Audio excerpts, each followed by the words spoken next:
ससुराल के मेहमान। सुगंधा बहू, यहाँ आओ तो जरा। जी माँ जी, बताइए क्या बात है। सुगंधा बेटा, 8 बज रहे हैं, खाने की क्या तैयारी की है तुम दोनों ने? खाना तैयार है माँ जी। वो मिष्का सलाद काट रही है और पुलाव बना रही है, बाकी सब तैयार है। हाँ, मतलब अभी बना ही रही हो ना दोनों। ऐसा करो, 2 आदमी का खाना और बढ़ा लो, और एक काम करना, खीर भी चढ़ा देना। क्या हुआ माँ जी, ऐसे अचानक कौन आ रहा है? अरे तू ज्यादा आंखें मत फाड़, मेरा मिक्कू भैया आ रहा है। हाय, कितनी मिन्नतें करने पे तो आने को राजी हुआ है, और 2 रोटी खिलाने के नाम पर तू आंखें फाड़ रही है। ऐसी बात नहीं है माँ जी, वो भाभी बस इतना कहना चाहती थी कि ऐसे अचानक मामा जी आ रहे हैं, सब खैरियत तो है ना। बाकी अगर थोड़ा बताकर आते तो हमें तैयारी करने को पूरा टाइम मिलता ना। अरे तू अपना जी क्यों छोटा कर रही है? जी भर के तैयारी कर ले, वो 9:30 से पहले यहाँ नहीं आने वाला। तुम दोनों ऐसा करो, तब तक खाना तैयार कर दो और ड्राइंग रूम भी बिल्कुल चमका दो। मेरा मिक्कू भैया आए तो उसे पूरे घर में गंदगी ना दिखने पाए। अपनी बात कहकर उर्वशी अपने कमरे में जाकर कपड़े बदलने लगती है। कुछ ही देर में उर्वशी नई साड़ी पहनकर तैयार होकर सोफे पर बैठ जाती है और दोनों बहुओं को काम बताने लगती है। उर्वशी के बताए अनुसार दोनों बहुएं भाग भाग कर सारे काम निपटा रही थी। मिष्का, तूने खीर चढ़ा दी है ना? और हाँ, पनीर की सब्जी बनाना। कभी घिया तौरी लाकर मेरे भाई के आगे रख दो। तुम दोनों की मिली भगत मैं खूब समझती हूँ। अगर मैं यहाँ ना बैठूं ना तो मजाल है जो एक भी काम हो पाए। माँ जी, पहले हम दोनों मिलकर यहाँ की साफ सफाई कर देते हैं, उसके बाद मिलकर खाने का काम भी निपटा देंगे।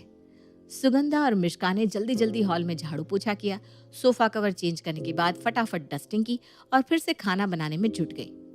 भाभी, आपको नहीं लगता माँ जी को हमें समय से बता देना चाहिए था कि आज घर पर कोई खाने के लिए आने वाला है?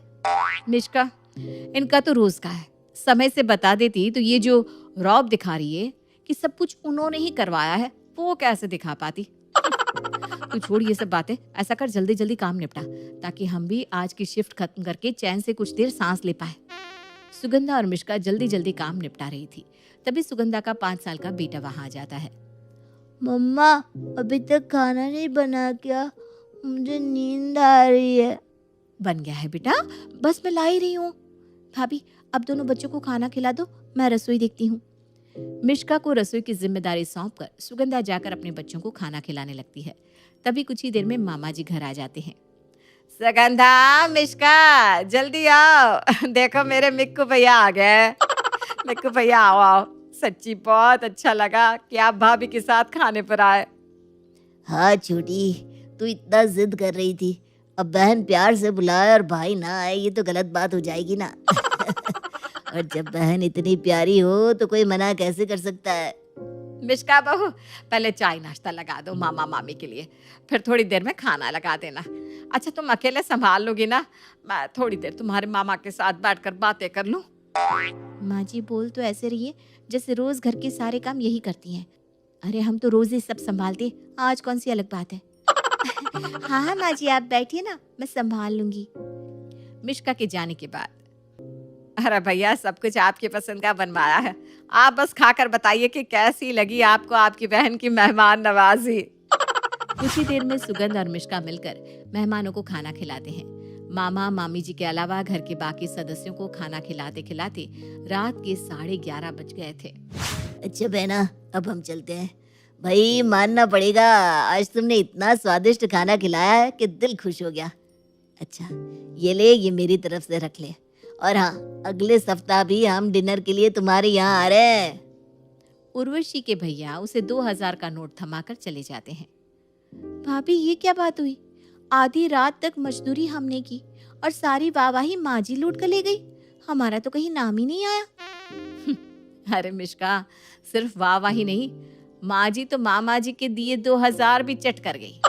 अरे गधा, मजदूरी हमसे करवाई और बोनस खुद लेकर चलती बनी। दोनों बहुएं खुद को बड़ा ठगा हुआ महसूस कर रही थी। पैसे ना सही, कम से कम तारीफ के 2 बोल तो वो बेचारी डिजर्व करती ही थी। खैर, सास के सामने कुछ भी कह पाने की हिम्मत तो दोनों देवरानी जेठानी में से किसी की भी नहीं थी। इसलिए अपना काम निपटाकर दोनों अपने कमरे में सोने चली जाती है। 2 दिन बाद, मिष्का, आज तो सुबह की काफी सब्जी बची हुई है, इसलिए दोपहर में बस रोटियां बना देंगे, काम भी जल्दी निपट जाएगा। ठीक है भाभी। दोपहर के ठीक 1 बजे सास उर्वशी रसोई में आती है। सुगंधा, थोड़ी देर में मेरे गुड्डू भैया आ रहे हैं, बढ़िया सा नाश्ता लगा देना। और हाँ, तुम दोनों ने आज खाने में क्या बनाया है? माँ जी, गुड्डू मामा मेरठ वाले? हाँ हाँ, वही। गुड्डू नाम का एक ही भैया है मेरा। चौंक क्यों रही हो ऐसे? माँ जी, तो मेरठ से कानपुर ऐसे अचानक? तू अपना काम करना, मेरी ज्यादा जासूसी मत कर। अचानक से क्या मतलब है? अरे अपनी बहन से मिलने आ रहा है। माँ जी, आज तो सुबह की आलू गोभी की सब्जी बची है, इसलिए हमने कुछ बनाया भी नहीं है। नहीं नहीं नहीं नहीं, मेहमान के आगे तुम आलू गोभी रखोगी? ऐसा करो, आलू उबाल कर कचौड़ियाँ निकाल दो, साथ में चटनी और रायता बना देना। और हाँ, चाय के साथ ना पोहा भी बना देना। उर्वशी तो कामों की लिस्ट थमाकर सोफे पर पसर गई थी, लेकिन दोनों बहुएं गुस्से में लाल पीली हुई रसोई में खड़ी अपनी किस्मत को दोष दे रही थी। तुम्हें ऐसा नहीं लग रहा मिश्का कि माँ जी आजकल अपने मायके वालों को कुछ ज्यादा ही बुलाने लगी है? पिछले 1 महीने में ये चौथी बार है जब बिना बताए अचानक माँ जी के चचेरे फुफेरे ममेरे भाई के आने की खबर मिलती है। अरे भाभी, अचानक कुछ नहीं है, माँ जी खुद बुलाती है सबको, बस हम दोनों को जानबूझकर लास्ट मोमेंट पर बताती हैं। हम उन्हें इंसान लगती कहाँ है, हम तो कोल्हू के बैल है ना, जो बिना चूं चपड़ किए तेल निकालते ही जा रहे हैं। तू बिल्कुल सही कह रही है। पहले माँ जी मेहमानों को बुलाती हैं, फिर हमसे तरह तरह की डिश बनवाकर मेहमानों के सामने वाहवाही बटोरती है, और फिर जाते समय उनके मायके वाले शगुन के नाम पर जो भी रुपए देते हैं उन्हें लेकर ऐसे गायब हो जाती है जैसे गधे के सर से सींग। सास की चालाकियों को मात देने के लिए दोनों देवरानी जिठानी एक प्लान बनाती है। कुछ दिन बाद, माँ जी आपको पता है, ये सुगंधा भाभी ना बड़ी खराब है, ऐसी ऐसी बातें करती ना आपके बारे में, मेरे से तो सुनी भी नहीं जाती। हाय राम, ऐसा क्या बोलती है ये नालायक? भाभी कह रही थी माँ जी जब देखो तब अपने भाइयों को बुला लेती है, अगर बुलाना ही है तो खुलकर बताए ना मेहमानों को कि सब काम हमने किया है। क्या बड़े बहू ने ऐसा कहा? आप ऐसा करिए माँ जी, आज आप अपने सारे मायके वालों को एक साथ बुला लीजिए और उन्हें फोन पर ही कह दो कि आज आप सारी तैयारियां खुद अपने हाथों से करने वाली हैं, और फिर सब काम ना भाभी से ही करवाइए। अब जरा हम भी तो देखें कि वो आखिर कर क्या लेगी। आप सास हो, सास चाहे बहू से कुछ भी करवा ले। बहुत बढ़िया आइडिया दिया तूने, आज ही मैं अपने सारे भाई बहनों को बुला लेती हूँ। उर्वशी सबको खाने पर बुला लेती है और खुश होकर कहती है कि आज तो वो खुद अपने हाथों से सारी तैयारी करने वाली है। अब जैसा कि उर्वशी की आदत थी, उसने बहुओं को काम की पूरी लिस्ट बताई और खुद घर से बाहर अपनी सहेलियों के पास घूमने के लिए निकल पड़ी। शाम को मेहमानों के आने से पहले उर्वशी घर पहुंची और झटपट तैयार होकर मेहमानों का इंतजार करने लगी। अरे माँ जी, आप तैयार हो गई? चलिए अच्छा ही है, खाना भी तैयार है, मैं जरा ना अपने कमरे में हूँ, आप देख लेंगी ना माँ जी? हाँ हाँ बेटा, क्यों नहीं। कुछ ही देर में सभी मेहमान घर पर पहुंच चुके थे। अरे आओ आओ भैया, आप यहाँ बैठे ना सोफे पर। उर्वशी सबको घर के अंदर आने के लिए कह रही थी कि उसके मन्नू भैया और भाभी फिसल कर जमीन पर गिर पड़ते हैं। अरे दीदी, आप तो कह रही थी आज पूरा इंतजाम आप देखेगी, सब कुछ एकदम चाक चौबंद मिलेगा, ये है आपका इंतजाम। हाय, दरवाजे पर ही पटक दिया। अरे भैया, पता नहीं आप कैसे गिर पड़े। दीदी, यहाँ तो तेल गिरा हुआ दिखाई पड़ रहा है। थोड़ा झेंपते हुए उर्वशी सबको बिठाती है और पानी लेने के लिए रसोई में चली जाती है। तभी उनका कुत्ता शेरू आकर उर्वशी के चचेरे भाई मिक्कू पर हमला बोल देता है। अरे उर्वी, बचाओ मुझे, देख तेरे शेरू ने मुझे दबोच रखा है। भाई की आवाज सुनकर उर्वशी हड़बड़ाहट में पानी की ट्रे भाभी के ऊपर गिरा देती है। शेरू, पता नहीं आज क्या हो रहा है, ये शेरू अचानक कैसे आ गया, ये तो कभी ऐसा नहीं करता। सबको पानी देने के बाद उर्वशी बहू मिश्का के साथ मिलकर खाना लगाने लगती है। जैसे ही मेहमान पहला टुकड़ा मुंह में डालते हैं, उनकी आंखों से पानी गिरने लगता है।